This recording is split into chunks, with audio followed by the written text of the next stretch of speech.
Il a créé la loi la plus stricte de son époque, et cette loi l'a tué. Shang, le réformateur du royaume de Qin, est un nom qui inspire à la fois respect et appréhension.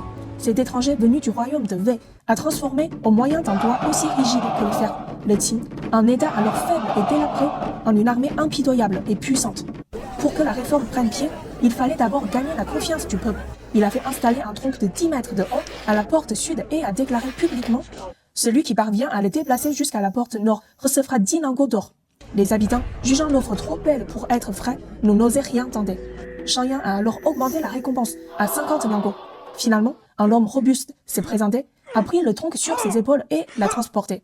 Quand il est apparu dans la foule, les mains pleines de 50 lingots d'or, les habitants ont enfin compris, cette nouvelle loi, c'était du sérieux. Mais cette loi de fer a douché les intérêts vitaux des nobles. Selon le droit du Qin, qu'il s'agisse de princes, de nobles ou de simples citoyens, tous étaient traités de la même manière en cas de délit.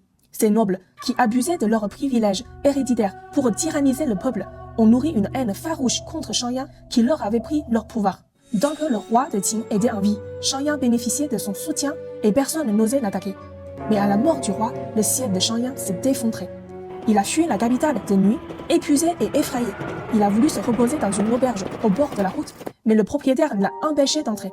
Tenant un registre de population, celui-ci a déclaré d'un ton grave « Monsieur, la loi du Qin stipule que toute personne qui souhaite loger doit présenter ses papiers d'identité et s'inscrire.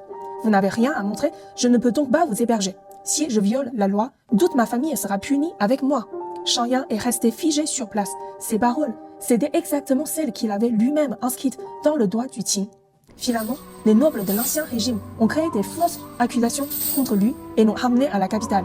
Conformément à la loi qu'il avait lui-même établie, il a été condamné au supplice des chevaux pour trahison. 4 chevaux furieux se sont élancés dans 4 directions différentes, déchirant en lambeaux l'homme qui avait rendu le Qin si puissant. Le plus ironique, c'est que la réforme qu'il a menée au prix de sa vie a permis au Qin d'accumuler la force nécessaire pour conquérir les 6 autres États. Quelques décennies plus tard, l'empereur Qin Shi Huang a unifié la Chine. Mais Shang, celui qui avait tracé la route pour le Qin, était déjà devenu poussière sur les routes. Il a établi une loi qui a illuminé le destin du Qin, mais n'a jamais su s'en réserver une issue pour lui-même.